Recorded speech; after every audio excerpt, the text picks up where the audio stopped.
Hi there, this is the Russian windmill trap and it's in the Russian Petrov Damiano system. After e4 and e5, knight f3, knight f6, we have the Russian. After the line knight takes on e5, here black follows suit with knight takes on e4. White will invariably reply with queen e2 with a lot of trappy threats here for white. However, black follows suit with a symmetrical queen e7, and after queen takes e4, d6 is hitting the knight, which is pinned on e5, and black will recover that lost piece. However, white can go a pawn up with the move d4, since after d takes on e5, white can capture that pawn, usually with the d pawn. However, if being materially ahead, white chooses to trade queens with queen takes e5, black can get here the upper hand. After queen takes on e5 and d takes e5, the move I usually like here is bishop f5, which hits the c2 pawn with a fantastic initiative for black. However, equally good is the move knight c6 immediately, hitting that pawn now on e5. Well, white will usually defend that pawn with the pin bishop b5. Black will counter with bishop d7, and the pawn now is under attack again.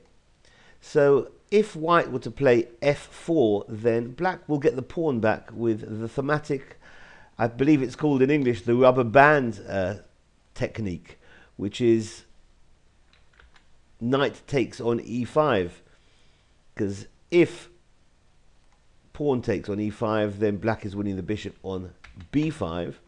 And if white plays bishop takes on d7 first, then simply the knight will backtrack and take on d7, recovering the pawn that was lost earlier on.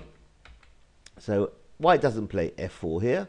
White goes for the capture, bishop takes c6 to stay materially ahead. After bishop takes c6 and bishop takes on c6, if white castles, and here black castles, bishop f4, defending that pawn again on e5.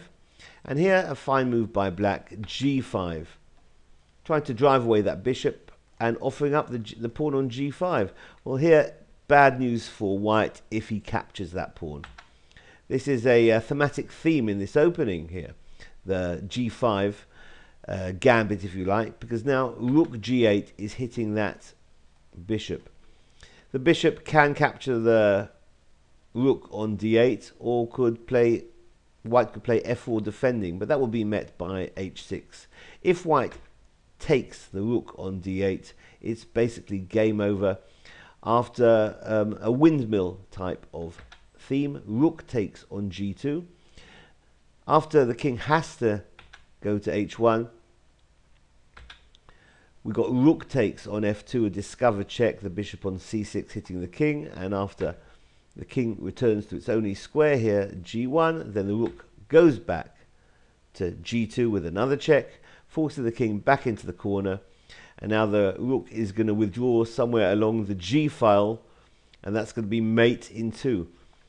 If rook g6, then the only move white has is to interpose with the rook on f3, and bishop takes on f3 is mate.